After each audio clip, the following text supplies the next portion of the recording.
Hi, it's Dennis Daly. Over the years, I became what you might call good acquaintances with Ed McMAHON. I had him on my show several times, and when I was at the Ag Department, hired him to do some public service spots. Now, you must know that in this interview, I hadn't seen Ed for about 6 years. But the last time I saw him, National Car Rental accidentally cut up my credit card, thinking it was stolen, and Ed lent me $100. That's what the reference is all about. So here I am back again.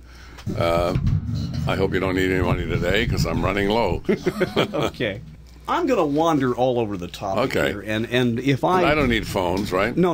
You're fine. You're fine. As a matter of fact, I've never been a headphone wearer. I used to have a one can years ago. Yeah. I shouldn't lobby for things, but I have a request. Can you and Dick Clark get together? Yes. And I just came from Jay Leno. Right. I've never thought I'd see Jay Leno and you in the same day, right? To get you and Jay and Hugh Downs and Johnny and Jack Parr and Steve Allen together for an hour. Wouldn't that be great? Just to talk. You'd never get Johnny. You'd never get Johnny. Yeah, we've lost Jack Lescoulie, and I was thinking I don't know whether Wayne Howell is still alive, who was with... It might be, yeah. Was it Kenny Lester or the old Broadway, the show that was kind of the father of The Tonight Show? Well, there was Jerry Lester. Jerry Lester, yeah. Dagmar. I don't know whether they're alive or not. I don't know either. Yeah. I don't know. Well, I will say this. I know you, and I'm not asking because it's an impossibility, but I really... as frustrating as it is that you can't find Johnny. Sure. He has done probably the most marvelous job of becoming a citizen, a private citizen again. Yes. Of anybody, I think, who was ever in the media. Yeah. No one I know can do it, could do it, and no one I know would ever attempt to do it, to really fully retire. And he never discussed it with me, and I had lunch with him a week before last, and his attitude is he did it. That's it, and it's over. Now, I think when he left the show, he was thinking he might come back, and in fact, I thought he was going to do the Oscars. I thought for sure that's where he was headed. And every time I see Gil Cates starts the conversation with, well, he turned us down again. And he didn't want to do the Emmys. He told me they asked him to do the Emmys, the 50 years of television on the Emmy, that special program they did, that long show they recently did. And...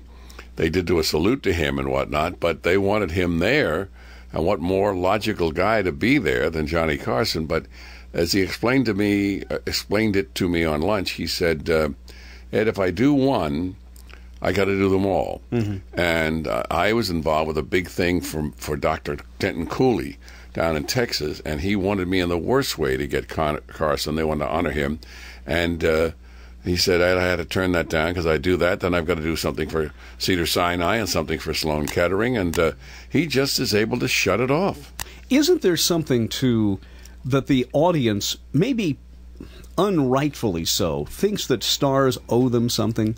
For example, I hear people who say, well, Elizabeth Taylor's gained weight. Well, my theory is, so what? Yeah. She doesn't owe us anything that she has to be thin all of her That's life. right. I mean, she was beautiful enough to the point where every living male in the world was madly in love with her. Those purple eyes. God. I was in Michael's Pub one night many, many, many years ago, really, when I was just getting going in New York. And that was one of my hangouts. A lot of announcers and types like me hung out there. And I was sitting in a booth in such a way that when she walked in, she had to walk all down this long thing along the bar and past me to get into like the restaurant part of this. I was sitting in the bar part. And when she walked in and you see those violet eyes for the first time in person, it is pretty dazzling and mesmerizing. But how beautiful was that woman, and still is a beautiful woman. I remember Sam Marks. I forget what he did at MGM, but he was on a lot of documentaries before his death. And he was saying that Elizabeth Taylor's father wanted to introduce her to him when she was 12 or 13 or something. Right. And he said at that point in her life, she was ravishing as a child. National Velvet. Yeah. You remember her in National Velvet? I mean, that face, she turned. There was a scene in that movie, and she turned like into camera, a little device that a director said, boy, we'll do this, let's do this. And there's a shot where she turns, and that look and that, holy Lord, you fall in love right there. Ed, let's go back to your childhood. I had the happy occasion of talking to you a long time ago, and we were talking about how your dad was such a raconteur. Yes, He could get 3 weeks' worth of stories out of one fishing trip. Oh, sure, yeah. And they didn't really go fishing. Well, that's right. I had that in the book. I put that in the book because it was so good. I said, I never saw a tackle box. I never saw, and the line in the book we have, I say, worms had no fear from my father, Yes. right? Because, it's one of the, I knew what they did. They went up in corrals. They went off on a weekend. The guys, they played poker. They may have said hello to a lady. I don't know what they did. But it was so funny when they came back, someone would start to tell a story, and everybody would stop and say, no, let Eddie tell it. Because they knew my father would embellish it, would be a better story, and whatever it was. If it was a woman, she'd the most beautiful thing in the world. If it was a truck, it would be the biggest truck you ever saw. Whatever it was, he knew how to amplify an ordinary story.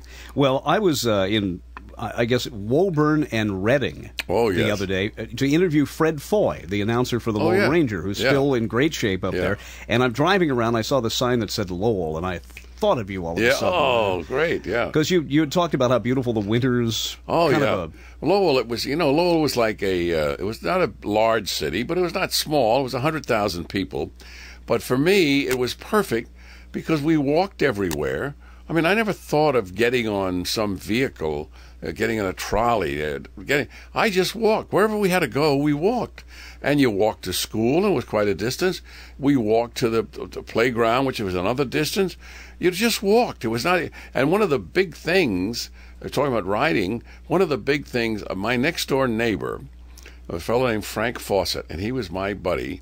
Well, his brother, older brother, Bob Fawcett, had a car with a rumble seat. The old car, well, I'll tell you, that was heaven to get in a rumble seat of a car like that. And we would sit out on the curb in front of his house with our bathing trunks and a little towel, not a big towel, just a little, a little better than a wash rag. And we would sit there and hope that he would come by and take us swimming, because you couldn't walk to where we were going to swim. There was a place we could, Crystal Pond or something, I forget the name of it, but we would sit there.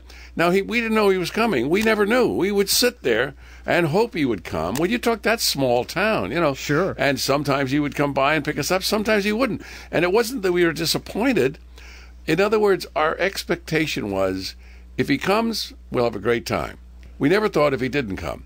So when he come, we knew I had a great time. And I remember those very distinctly, the trust I had to just sit on the curb, and he might come by in the car and pick us up and take us swimming. One of the really nice things about the book is the fact that it's not only a fun read, but I must compliment you in this day and age when people can't wait to put vulgarisms in their book, that you so euphemistically describe certain things. I mean, I'm very much into that. I'm very liberal in some ways, but when it comes to the printed word and the media, I've seen but about 4 movies in 20 years. I just can't stand the language. I know. I'll tell you, I feel the same way. I'm of the old school. I can't say it. Now, I can use language if it's in a joke. If it propels the joke, and if it won't work without that language. But otherwise, I never use that language. Now, I'll tell you why that happened. When I was just starting out, I was working as a laborer. It was right after high school. I was waiting to go to college, and I was a laborer in a construction camp. Now, in a construction camp, working with all these ethnic guys that were laborers, I get this right. Pick and shovel guys digging ditches. I want to get that right. Anyway, these guys, the F word was used in every possible form. It was the subject. It was the noun. It was the verb. It was the adjective. It was the reflective particle. Whatever. Every way you could say it. Sometimes it appeared 5 times in a sentence. Now, here I am. I want to be one of the guys. Now, I'm younger than everybody, but it was a good job. It was in a defense situation. We were building a camp down in Fort Devens, Massachusetts, and it was big money, heavy money. But on Thursday night, I scrubbed up, got in a suit, and drove to Boston and went into a broadcasting club, went on my first microphone ever in broadcast. Excuse me, I'd been a bingo announcer and been a carnival barker. I used a mic before. Metric Morris Slicer? Oh, I was on the boardwalk. I stole the yeah. Morris Metric Slicer. You've got a good memory. But here I am. I was falling into that pattern of starting to use this language to feel like you belong. You know, you don't want to feel like you're left out. So what happened was I stopped swearing. I stopped using any bad language. I never said anything, any bad words, any curse words, any swear words, any vulgar words, because I was practicing to be in this business. Now, what they would do, these guys were so cute. They would stop somebody going by in a truck, and they would say, "Hey, come here. You listen to him talk. And they would say, talk. And I'd have to say, well, what would you wish me to say? You hear that? Right? And, of course, they loved that. I mean, Sure. in reverse, I got their respect because I didn't have to be like them because they knew I was going to be doing something else in life. Well, as I say, I was very impressed when I read it that you were telling certain stories, and you were not using the kind of language most writers would use. But I had no question as to what you were talking about. Yeah. And you know, Red Skelton said that to me one time. Yeah. That you have to be intelligent to not use four-letter words. That's right. That's right. Even if you're arguing, even if you're in a fight with somebody, if you don't use a bad, you know, I remember little kids used to say, two little kids fighting. It was an old joke years ago. Two little kids fighting, and he didn't know what to say. He didn't know what to call him, and he stumped, and he said, "Oh, you big damn!" He didn't know. He knew damn was not a good word, but he called him that. He thought that was something. But I know that's true. And if you can get away with, you know, getting your thoughts across, getting your expression across, in whatever guise it is in, if you don't have to use any language, how wonderful. I object now. I have a little girl I'm raising. She's just going to be 13 in a few weeks, and it's pretty scary that at 8:30 at night, something will come up in a situation comedy we're watching. I'm a little embarrassed that she and I are watching the same thing in our den, and there's nothing you do because you don't know what's coming up. But they talk about, and now I watch the reruns of Seinfeld. Now, I love Seinfeld, no question about it, but it's on at an early hour now. It's like 7:30 at night here. We carry it in reruns. And that's like a thing I watch because it's nice and easy going. I get a laugh out of that. I love those characters. But a couple of things they get into, subject matter they get into, I have to say, Catherine, I wanted something else I want to see on the news. And I get off of that because I'm embarrassed sitting there with her looking at this. You know. Well, now, there's a twofold question. You're going to think I've lived under a rock, but I really haven't watched much television at all for about 15 years. Really? Yeah. And I turned it on the other night, and I thought, boy, that's... And I'm hearing words that people use in casual conversation, and I suddenly put it into focus. The nuns instilled in me, and you also, I think, sure, the fact that it's one thing to use language like that around friends. Yeah. But if you sit in a theater with strangers, sure, many of whom are women, yeah, it's very uncomfortable. Yeah. And maybe this new generation doesn't have that taboo, no, but I blush easily. Oh, I do too. And I'll tell you something else. When we started The Tonight Show, to give you an idea how things have changed on television, when we began The Tonight Show, Johnny and I were cautioned that we could not say the word pregnant. Now, the word pregnant is a wonderful word. I mean, it's a wonderful expression. A lot of worse ones. Sure, yeah, that's right. But we couldn't say pregnant. We had to say she's expecting, or we could say either she's expecting or she's in a family way. We couldn't say pregnant. Now what you hear on television, I mean, when radio is even worse. I mean, radio in the morning, and I do a lot of disc jockey shows when I'm promoting something, like I'm promoting my book now. Well, I do a lot of shows. Now, a lot of the morning guys think that they're really, hip and smart if they use that line. And I correct them all the time. I say, wait a minute, what you meant by that was, and then I put, as you said, the euphemism in there. And I love to do it because I love to challenge them. Well, I think that someday, and maybe it's been done, but somebody should write a book. And I'll mention the nuns again, and then we'll move on here. Okay. But it was the fact that when the nuns taught us grammar and opened the door for women and gentility, they taught it with the same type of locked-in-stone words that we were being taught catechism. Sure. They never said to us, well, maybe when you're 50 years old, things will change. So I'm still operating under the 1952 Diocese of Evansville rules, and I feel very uncomfortable. Well, when I went into the Marine Corps, I had no difficulty with the discipline of yes, sir, or yes, ma'am. I still say it. My assistant calls me in my house. She's upstairs, the officer upstairs. I'm downstairs in the front of the house, my office. I did it today several times. She called me. I said, yes, ma'am. Now, she's much younger. She's in her 20s, but I say, yes, ma'am. I mean, I learned that from my mother. My mother was very strict about that. But then the nuns, that strict nun training. And then when I went into the military, where you have to say, yes, sir, if a leaf falls off a tree, you start saluting. Yes, sir was easy for me. I remember the first day in college, you could tell who had gone through parochial schools because we stood up when the professor came in. That's right. And the rest of the kids are sitting, and I'm thinking, what's the matter with these people? Right, it's true. Ed, one more thing, and then I have to talk about The Tonight Show, which takes a lot of the book, and that is we are on just about the 60th anniversary of the War of the Worlds. Right. If ever there was an example, and it was a different time, of course, of the power of the human voice, the power of radio. Yes. It was exemplified by that. Yes. I really think that there's something to be said about the recognizability of your voice, for example, that we don't have that anymore. Well, I remember the day that Pearl Harbor was bombed. It was a Sunday afternoon, and I had gone to the movies, and this was in Lowell, Massachusetts, with a couple of my buddies.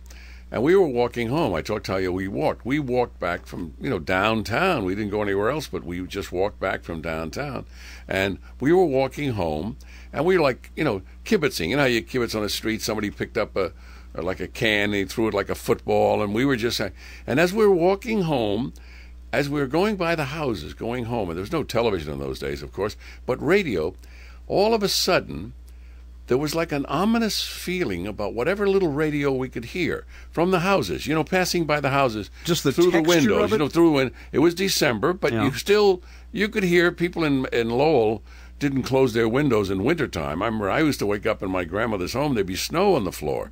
She said you had to have fresh air during the night. You couldn't sleep without fresh air. So people had their windows, you could hear. And as we kept going, and finally I said to like three of my buddies, I said, something's happened. And they said, what? I said, listen, and we walked some more, and I said, don't you hear that? There's something going on. Something's not right. And so somebody said, well, what do you... I said, well, wait a minute, So we were bold enough. We went up to a door, and, it's a town where can you be friendly and knock on a door. So I went up, we all went up, and it was a porch, and we went in the porch. They used to have what they called verandas in those days. So we went in, and we knocked on the door, and we said, did something happen? And they said, did something happen? We're at war, and then they went, holy Lord.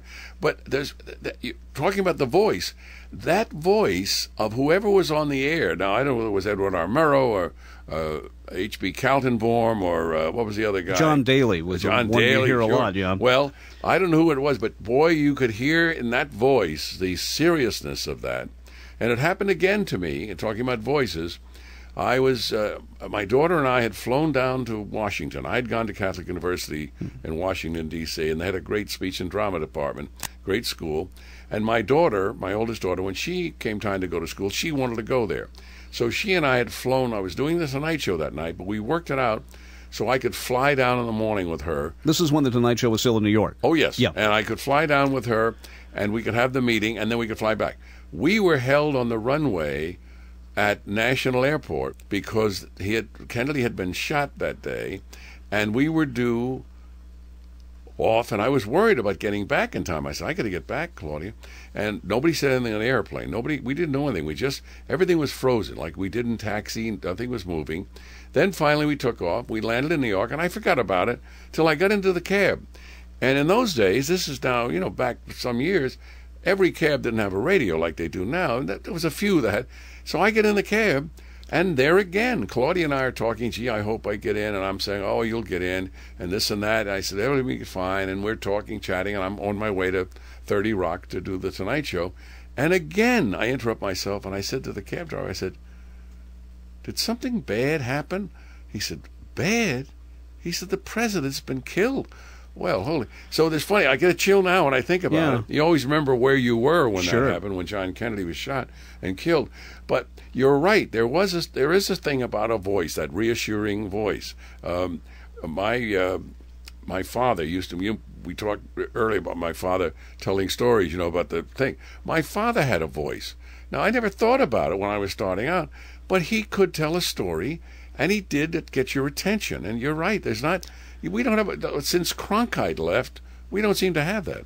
Well, you take a storyteller, and many people will be too young to remember, like Sam Levinson, God bless him, would take 8 minutes to get to the punchline sometimes. But we were slower back then, but he had that beautiful edge on his voice that just kept holding on to you. That's right. And Garrison Keillor is like that. In rapt attention, you listened. Sure. You then ended up in Philadelphia, and people who are old enough remember you as a person who, every time they turned on the television, you said you were on 13 shows at one time. Yeah, Mr. Television. There's a cute line in the book. I wrote this book with David Fisher, who wrote a great book, many books, but this was a big bestseller. It was by George Burns, called Gracie. It was a salute to his wife. It was like a love letter to his wife, filled with warmth and humor. And he wrote me, in this proposal, he sent me this, and this is what made me sold on him. A lot of people had approached me about doing this book, and I'll do it next year. You're always putting it off. I'll do it next year. He wrote this proposal. He said, and he found this in a story in Time magazine. He said, me speaking, there I was in Philadelphia, Philadelphia's Mr. Television. I had 13 television shows, my own shows, 13 of them, and I was called off for the Korean War.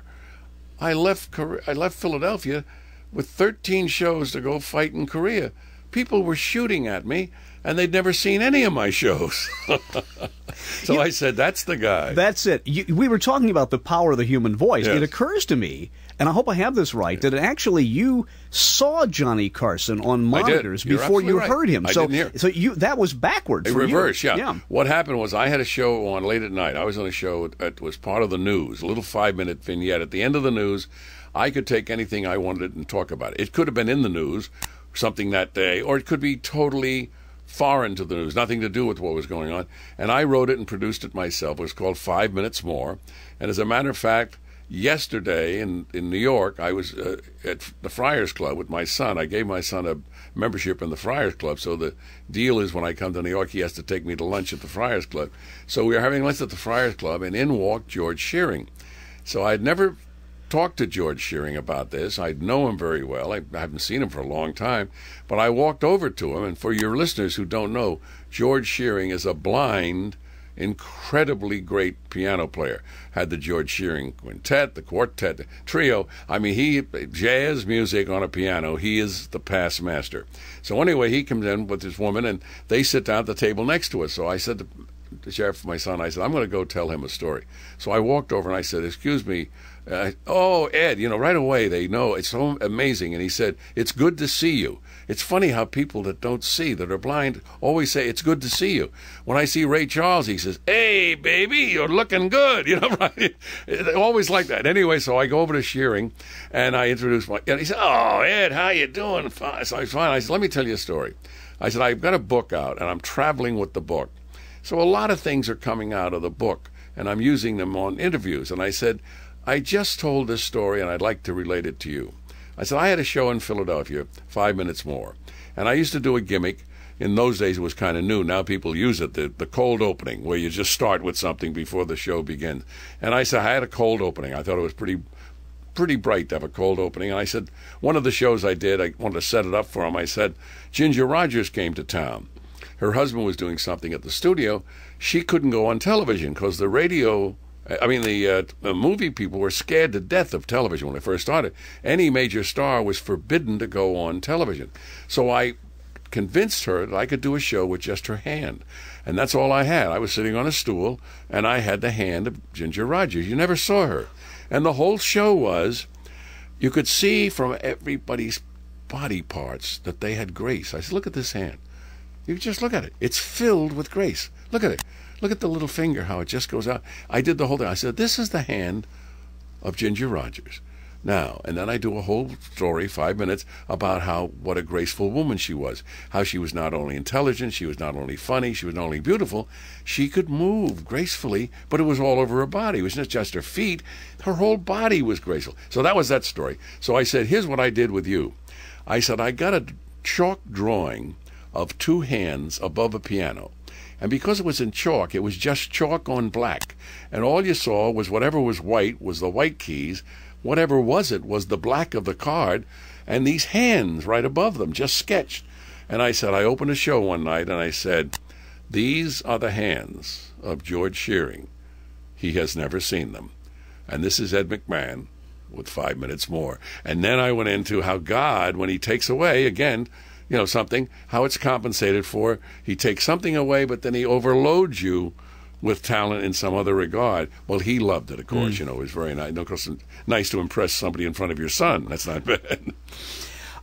I'm loath to ask this because I learned a sad lesson one time. I was graced with spending half a day with Mel Blanc before he died. Obviously, before he died. And I tried not to ask him all the questions about Bugs Bunny. I asked him about his association with Jack Benny and his own TV show. And then years later, I heard an interview someone else had done with him, and the answers he gave me were exactly the same as the answers he gave the other person. And it hit home to me that people who are in the limelight, such as you, must get the same questions asked repeatedly. Yes. But I have to ask this. Go ahead. The last time we talked years ago, I brought up the fact that there's a temptation on the part of some to think of you as having been in an ancillary position on The Tonight Show, the second banana. Sure. But you tell it so well in the book, without being huffy about it, of the importance of what you did. Can we get into that? Sure. Because I really feel, obviously the show wouldn't have worked without you, and obviously Johnny was the star, but you point out that there were a couple of times where you had to save him. Oh, sure. And maybe more than you bring out in the book. More than a couple of times. But, there's a lot of things I bring up in the book. I talk in the book about, there's so many things I had in the book, and I've reread it so many times, and I don't know if this made the cut, but I think it did, all the different stories you tell. But there was a time when he was doing the monologue. Now, oftentimes the monologue would be going along swimmingly, and then there'd be a bad joke. Well, his savor, or his recovery from the bad joke, oftentimes was funnier than the original joke. And he is great at that, picking up, making that work, being very self-deprecating at times. He just knew how to do that so well. Anyway, this particular night, it was not going well. About 3 or 4 jokes in a row, and the savors weren't working. It was just really kind of dismal. So I did something very brave. I walked out to his special place in the middle of the monologue. I just walked out there, and that was like very precious. Nobody went out there. There was a star cut into the floor, the gold star, and even the guys who comics had come out and did their turn. They never stood there. They stood in another mark, just a T mark, but that was like Carson's place. You didn't go there. So anyway, I walked out. I grabbed him by the shoulders. I turned him toward me like I was a coach talking to one of my players, and I said, "Don't let this audience intimidate you. You're better than this. You know funny things. You say things funny. You can do this. I want you to get in there, and I want you to do it. Now, don't let me down. You got it." And I hit him on the shoulder, and he picks right exactly what I'm doing. He looks at me and he says, "Thanks. I needed that." Well, I mean, it's like an old movie, Is it possible to explain how stimulating it must have been to have sat beside a man that funny and that perceptive for those decades? Oh, wonderful. People say, "Do you miss the Tonight Show?" I don't miss the show per se, because the grind was, you don't have to complain about a show, but it was tough in a sense that I had other things going on, and everything I did was geared to the Tonight Show. I could tell a year in advance to someone if I could see them for something, if I could do a movie, if I could do something else in another town, because I had a schedule, was printed in a book. I even had stamps made that said "Tonight." I had stamps made said "The Best of Carson" when I knew that was a day off. We were still on the air. I had vacation. I had all these stamps made. And I used to take one of those day-to-day books, and I would just stamp it out for the whole year. So I knew exactly where I was supposed to be at every day. So the grind not the grind, but the attention to having to go there, week in, week out, I didn't miss when it was all over. But I missed working with him. I had lunch with him about 10 days ago. I brought the book out to him out in Santa Monica where his office is. I'd given the first book to my wife, Pam, and I thought I should give him the second book because he wrote that beautiful introduction for me. And I wasn't sure he'd even do that. I didn't want to ask him. I was reluctant to ask him, but the Warner book said, "You got to ask him, because if you don't, it'll look like it's funny, and if maybe he wants to do it, so give him the opportunity." I said, "Well, I hate to." Anyway, I called him. He says, yeah, I'll have it for you. So anyway, when the book finally was published, came out, I went out there, had lunch with him. Well, we went right back into the pattern, just like we'd been in all the time, being funny with each other, kidding around, kibitzing at the table, teasing one another, just like I had never left. But I miss that. I was so happy I had lunch with him because I walked away from that. I said, geez, that was great stuff, you know. I wasn't aware till I read the book, really, how much time you guys spent together. I mean, he would sleep over at your house. Sure. It was almost as if you were almost married, except for, you know. But I mean, you Well, really, many times- unaware of, to the audience, you were really together a lot. Well, he did a cute thing with my oldest daughter. We were down in Philadelphia in the early days of the show. I lived in Philadelphia and commuted the first 3 years of the Tonight Show from Philadelphia. I just built a beautiful home, and I didn't want to leave. So anyway, he would come down for functions or parties, and he'd wind up staying at my house, and I would give him my daughter Claudia's bedroom because that was like the nicest bedroom in the house. So I would give it to him. So he wrote a letter to her, and with a picture that she still has, and it says, "Thanks for letting me sleep in your bedroom. Sometime you must come and sleep in my bed." Pardon my not having this at the top of my head, but the Tonight Show ran for how long? It ran for us just under 30 years. It went from October 1st, 1962 to May 22nd, 1992. Are they teaching classes in college about it yet? I don't know. I mean, you'd think that's going to be a logical outgrowth. Well, I'll tell you what they're doing, and you'll get a big kick out of this. On Fridays now, on DirecTV, if you have the little dish, you know, the little tiny little 18-inch pizza dish, if you have that, you can get DirecTV. Now, if you have DirecTV, not only can you get a lot of movies, you order a movie. You know, you see a movie you like, and they tell you how to get it, and it's automatic. You just dial in, and you get a movie. Now, on Friday, all day Friday, you can get a Carson show, 1 hour of Johnny Carson. And they call it the Carson Show. They can't use the Tonight Show. That's owned by NBC. But they call it the Carson Show. And what that hour is, 3 20-minute shows. So what they've done, they've taken shows, they've taken the best of the monologue. Now, not just the best jokes, but the jokes that'll really still play, you know, now. So they take that, then they take the best guests on that show, the best parts of those guests, and they do 3 20s to make an hour. I go in periodically, and we just started doing this. It just started a couple of weeks ago on a Friday. I go in and do historic wraparounds. I go in and say, and we have footage of this. I say, yes, it was May 1981, or whatever it is. And then I say, there was Princess Diana getting ready for her marriage to Prince Charles. And you see somebody doing the dress. They're designing the dress. Then you say, and somebody drove us crazy because they invented a thing of all things called the Rubik's Cube. And you see a guy trying to, you know, he's so frustrated he can't get it done. So I do 3 of these. That puts the show in perspective. Also, if there's a joke in the monologue about the Rubik's Cube, it sets it up. So you've seen the Rubik's, you're reminded what it was, and then if he says, boom, boom, boom, boom, Rubik's Cube, you know what it's talking about. And that's the show. So every Friday, and you can buy it by the month, it's $1.98, or it's $4 a month. You can get your Carson fix on Friday. You have to get a dish. You reminded me, do I have the name right, Sam Can? Yeah. This frenetic man who came on and talked a mile a minute and always had inventions and couldn't get half of them to work. They didn't work. And that was his gimmick. He'd have a vacuum cleaner, and he'd be showing Johnny how it worked. And he said, this is wonderful. This is just wonderful. And he'd start to put the tubes in, and the whole thing would fall apart, and he would dropping them on the floor. I mean, it was really like, there was an act. You're not old enough to know an act in show business, but there was an act in show business. They did finally get on Ed Sullivan a lot of times, but I knew them from traveling with carnivals. They were a big act on circus and carnivals, in the summertime traveling the New England circuit. Willie West and McGinty. Does that name mean anything? No. Yeah, all right. No. Willie West and McGinty, those blundering builders. And what they were building a house. And on stage, and the guy would have a 2x4 and he'd turn and knock the other guy off the platform. He'd hit a thing, and a bucket of cement would splash up on a guy's face. And it was all timed to perfection. No dialogue. All they did was play Pop Goes the Weasel. And every time, Pop Goes the Weasel, something would happen, and that was the act. Willie West and McGinty, and I traveled with them when I was announcing the bingo. Whenever they were coming on, I would have somebody relieve me so I could go watch them because they were such perfection. And the guy's on a ladder with a big board, and he's sawing himself off the ladder. He's sawing, and he falls through, and then he hits something, and that goes up, and that does something else.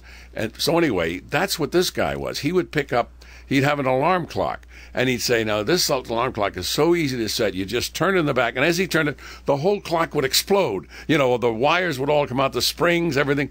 Then he'd get the bell, and he'd try to put it back together again. I was so naive, I felt sorry for him. I thought...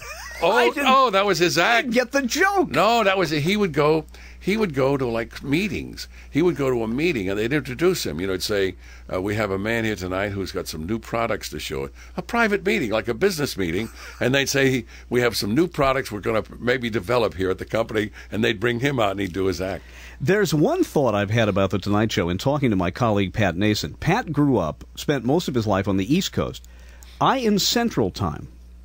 He went to bed quite often as a child, but I got to see The Tonight Show because it came on at 10:30. That's right. And I'm wondering why somebody doesn't do a psychological study as to whether we farm kids out in the Midwest actually were a little bit more mature because we got to watch this darn program where the kids in the East didn't get to. Maybe that's pretty good. That's a very, very because enlightened observation. I have memories of it. He doesn't because he got trundled off to bed. Sure. And I'm watching the Tonight Show. And I'm I've talked to people that, you know, now fully grown, have their own family, and they said what they used to do, they would come down from their bedroom, come out of their bedroom, come to the top of the stairs, you know, in their pajamas, sit on the top stairs.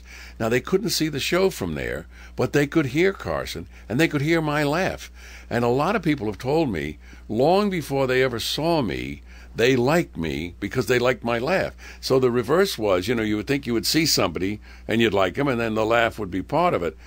A lot of people, it's not just one person, told me that sitting on the top of the stairs, their parents are in the den, you know, down below, kind of around the corner, but they would sit there and they could hear the Johnny Carson show or the Tonight Show, and they'd hear him talking. Maybe they didn't get the joke or they didn't hear it well enough, but they would hear me laugh. Isn't that something? Yeah. That had an effect on them. Well, you know, we probably have spent less than 5 hours together over the years on various projects, but I've always said, and I know this sounds awfully patronizing, but you've always struck me as the kind of person who'd be fun to play cards with. Oh, that's very... You just have that very I like persona that. Thank you. About you. Well, I think I'm lucky in that regard because I was just in You're New York. You're a real people person. Yeah, well, I was just in New York, and I'll tell you an incident that would normally...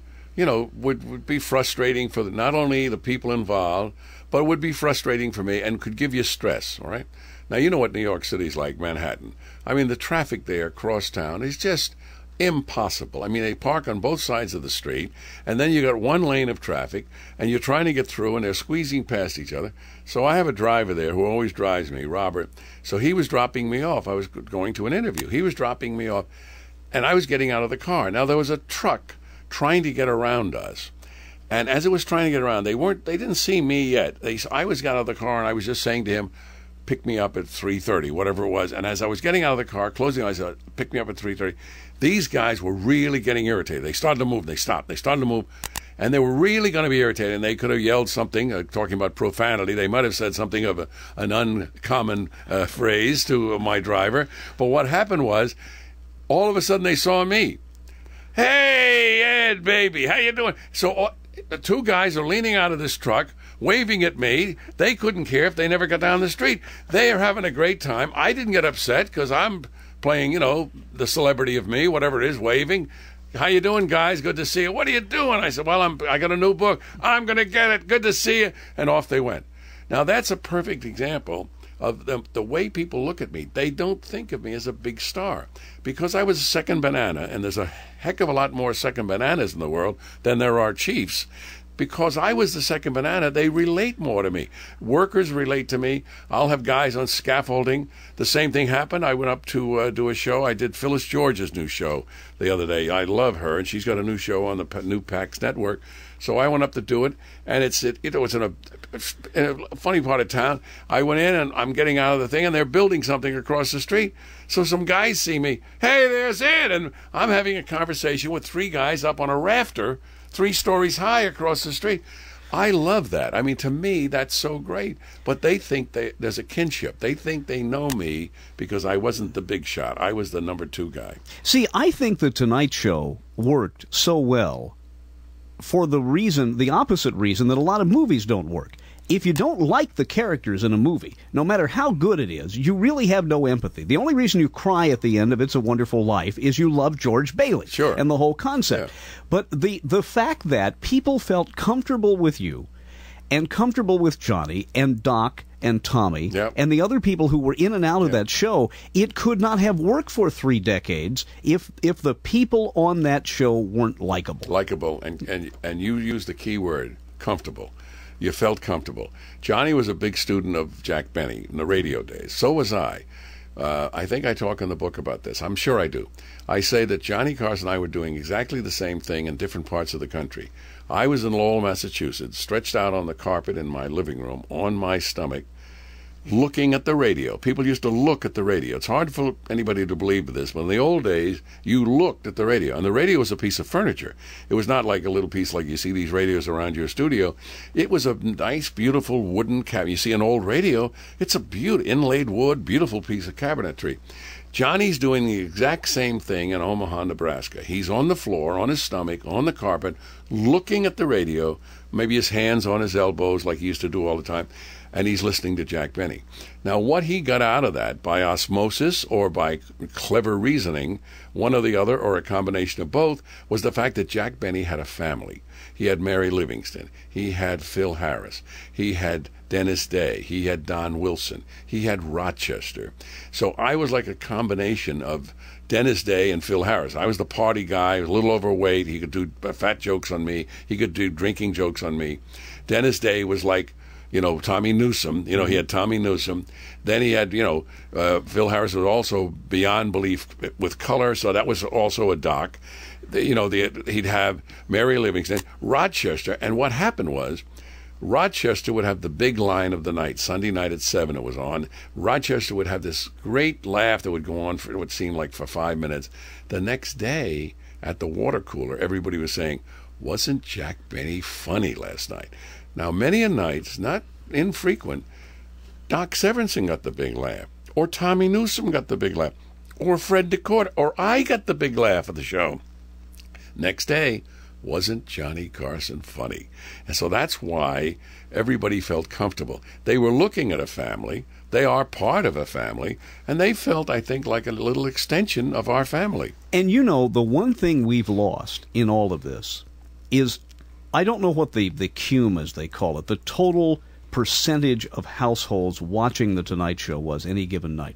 I do know in the 1960s that 90% of the televisions turned on at supper were either watching the ABC Nightly News, the NBC, or the CBS. Right. If you take during the heyday of The Tonight Show, before the proliferation of cable and the 9 million channels on there, the huge percentage of Americans watching that show, it gave the country a more, is it homogenous or homogeneous, whatever, a more sense of community than we will ever have again. Yeah, and you know what I found? And you got this from our guests. We would hear this from our guests all the time. And I'm sure this happened to businessmen, but we didn't get the feedback from the businessmen often, but we got it from guests. People would say, as they went around in their chores around the country, had to travel, the one sure thing they could depend upon was that they could go into their hotel room, and at 10:30 in your area and at 11:30 in the rest of the country, they could get the Tonight Show and hook in to something that they knew. Whatever little dinky town they were in, no matter where it was, Fargo, north of 80 miles north of Fargo, North Dakota, in the wilderness, they could turn on the television. There's Johnny Carson. And a lot of people told me, now imagine that businessmen did the same thing. I know now when I travel, when I get into a hotel room, the first thing I do is turn on CNN and get your copy of USA Today. USA Today. I have to get USA Today, the community paper for the country, and I get my CNN. I get USA Today every single day wherever I am, and I do a lot of traveling. But I get the CNN, and then when I get a little more familiar with the town, I know I can get the network news. I know I can get that. I'm a big fan now of MSNBC. I've discovered MSNBC, CNBC. I love Brian Williams. I think he's sensational.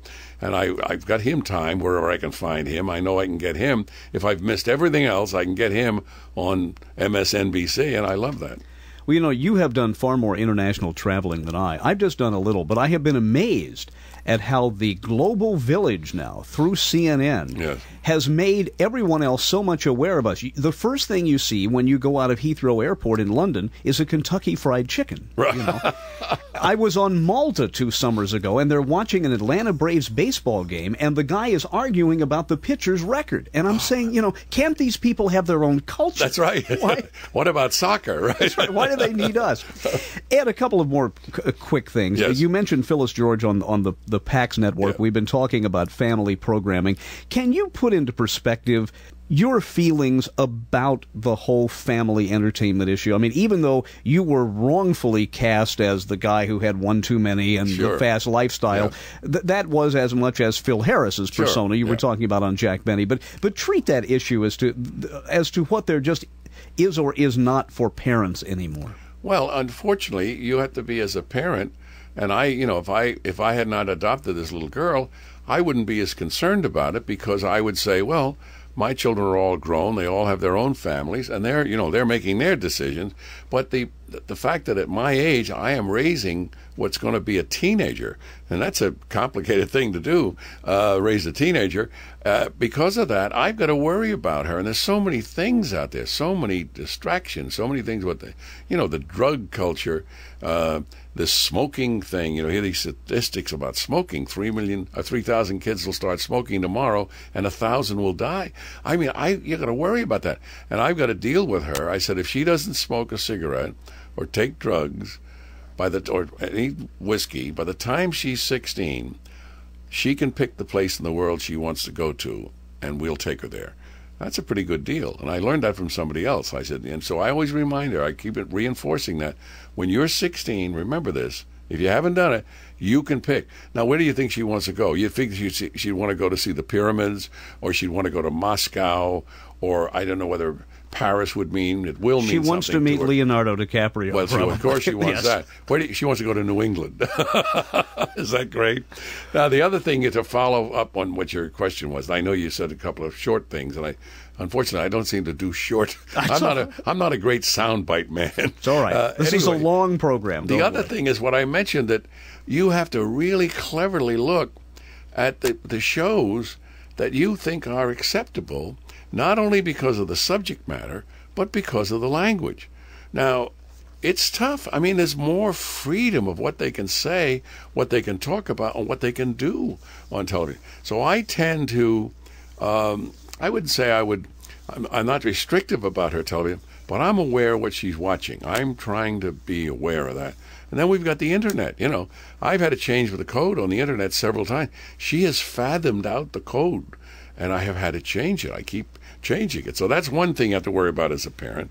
And I was trying to think of something that was, I know. If you have time for a cute story, it's good. All right. I'm trying to do a conference call. Now, guys like me, I'm not proud of this, but we don't know how to do anything. I mean, we just do our stuff, but I don't know mechanics. You've got this you turning buttons. I don't know how to do that. Anyway, I'm good evening, ladies and gentlemen. If you know in the book, she comes to me and she wants me to set her little Yamaguchi or whatever it's called. I have no idea how to do that. Anyway, I said, I'm a good evening man. Good evening, ladies and gentlemen. There they are. Look at that. Weren't they wonderful? They get 4 stars. Let's hear it now. That's what I do. Anyway, I'm home on a Saturday. My wife's not home. People are working there. Nobody's home. I got to make a conference call. Catherine is over with her mother. She is at her mother's house. So I call her over there. I said, Catherine, tell me how to make a conference call. Now, why do I know she knows? Because the new thing, the girl doesn't just call the boy and giggle and hang up. Now the girls conference each other, 4 or 5 girls. Then they call the boy, giggle, and hang up. And then they do it each boy in turn. So they call conference calling, right? So we have to restrict her conference calling. We'll only allow her so many minutes of conference calling a night. That's what we're doing. So she knows how to conference. So I said, Catherine, how do you? So she tells me. I said, thank you, darling. I love you. Now I try to do it. I got a guy in St. Louis. I got a guy in New York. I got a guy in Palm Springs. I can't. I'm so frustrated.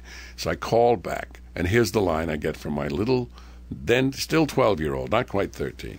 I said, I couldn't do it. I did that. And then I pushed that. She said, Daddy, you are so pathetic. Oh, but it puts it right in perspective. You are so pathetic. pathetic that you can't make a conference call. I was on a chat channel a couple of months ago, and it was a lot of people of mixed ages, but there are a lot of college-age people on there. And these two guys are talking, and one says, well, I got this turbo / push and 386, and they're doing all this computer stuff. So I typed on there that the SM58 has better low-end characteristics than the EV635A, which are two microphones. Right. And some kid typed, what are you talking about? And I said, microphones. He said, we're talking about computers. And I said, well, I don't know anything about computers, but I didn't want to be left out. Oh, I just had to throw in some technology. Well, that's great. But they're these 4-year-old kids now. Oh, sure. And they're going to take over the world if we don't watch it, Yeah, they are. And she's totally computer qualified. She started in kindergarten working with a version of a computer, and now they do her homework. And I couldn't believe it. I called and she's back with the nuns. I called the nun over at the school, and I said, am I correct? Should Catherine be doing computer, oh, she absolutely, it's required. They have spell check. We thought it was big time to type our reports. Neat discounts. Now they got a computer to do it. And what has been the reaction so far in traveling around? The book hasn't been out that long, but today is the official day. I just got an advance copy then. Yeah, you did. I've been in New York because I had to go do shows. I was on Jay Leno about 2 weeks ago. Then I did Joan Rivers' radio show. I did Rosie's show. So the books are just now in the bookstore. But here's what I've found that I'm very pleased about. The people that have to really read the book. Now, you were nice enough to read the book. But like Rosie O'Donnell, she has a woman. That's her job. She has to read the book and then give Rosie a précis. Some kind of an outline. This would be good. So ask him about this and give her a layout. Rosie doesn't have to read the book. She just gets to these, little islands of conversation, and she has a great interview. What has happened is when I talk to the reader, the interviewer, the person, who sets up the thing, who has really read the book, they are raving about it. They're calling it a page turner. They're calling it a good read. I've heard that phrase used many times, good read. And I was at the 92nd Street Y up in Manhattan, which is a big deal. I was there Monday night. I think it was Monday night, Tuesday night. Anyway, I was there as a guest lecturer. Now, what they do, it's called Funny People, and they bring in people, and you're interviewed. I'm interviewed by this guy from PBS. It's very austere, professorial type who's approaching me, not like you're interviewing me, where I'm very comfortable with you. This is what I do, this is what you do, this is easy. I'm looking at this guy, and he's going to, it's a very austere setting. We're in this concert hall. There are 2 stages with 2 microphones, 2 glasses of ice water. I mean, right away you say, this is going to be trouble. And this group is there, and these people have paid a lot of money to be in this concert hall to hear this. So we go in, right? Now we're standing backstage, and we're out to go in, and he's trying to kid with me in his style of kidding. He said, I'll just do about 15 minutes to introduce you. So that's his idea of a joke. I thought he was serious. I said, take as long as you want. He meant it'll take him like 2 minutes to introduce me. Anyway, before we go out, he says something nice. He said, I like this book. When he gets out on stage, he said, let me tell you, folks, this book is a good read. Now, that wording, good read, is like a thing that people who read books and know all about this, that's what they say. It's a good read or it's a page turner. That's what I'm getting all around the country. I'm so happy. I was afraid he was going to ask you, how do you define funny? Because I used to listen to WWL in New Orleans at night at Loyola University of the South, and they had a show on Sunday nights called University Time, and it was the old professors, and they did a 3-hour show one night. I must have been 10 years old, on what is humor. It was the dullest. I know. Yeah, Carson always said that. He always said, you get a group of people together who think they know something, and you ask them, try to describe funny. It won't be funny. You won't get laughs. Funny is so easy, because funny is you're taking somebody down a pathway, and they think they're going to go straight, and you trick them, and they go to the right or the left, or they fall over or whatever. They slip on the banana peel. That's funny. But if you try to analyze it any further than that, you're wasting your time. It can't be done. I want to ask you about one other area. Sure. Last time we talked years ago, I said at the time that you looked so much better than you had. You went through, part of it was maybe family problems. It was, yeah. But you got on an exercise program. Yeah. You look great. Yeah. What would you say to people who are close to retirement, in somewhere between your age and mine, and we're only 4 months apart? Yeah. But as far as the importance of health, I mean, you just have this great glow about you that you didn't have about a decade ago. No, I was drinking more then than I should have been drinking, and those martinis were awfully good at dinner, but I was having too many of them. But what I found, the woman I'm married to now, Pam, is a very strict lady about health, taking care of yourself, preventative medicine. She's got me, I go to the doctor before I need a doctor. That's her attitude.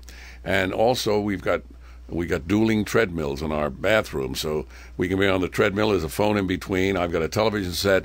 You can be on the telephone. You're going to be on the telephone. You can watch television. But I also have a trainer, and the key for me, having a trainer come in several days a week, is great because you got to get up and face him. And I hate to be rude to anybody. That's and you're paying for it too. You're paying for it, sure. But I don't want to be rude. So that morning when you don't want to get up, you say, "Oh, I just need another hour." He's coming, and I got to face him. So I got to get into those Nikes and get ready. But that's part of it. But good living, eating properly, and the way we travel. If I didn't do it, I would never be able to handle what I do because I'll get it off a plane and I go right to work. I get out of a plane and tumble into a press thing or something, and I'm in the car and guys interviewing me in the car. So that's what it is. I really don't. You asked me the question, what do I say? I just say people that are going to retire, don't retire. I would say don't retire. Keep active. Keep going. All the people that I work with, the chairmen of the board, the presidents of companies that have now retired, they are not doing as well as they should because they stopped getting up and having to do it, and it affects you. It really does. Well, in Johnny's case, he's retired, but you still hear these stories. He's at this tennis tournament. He's here. He's he's got a boat. Sure, and he runs it himself. He's got a little crew, but he runs the boat.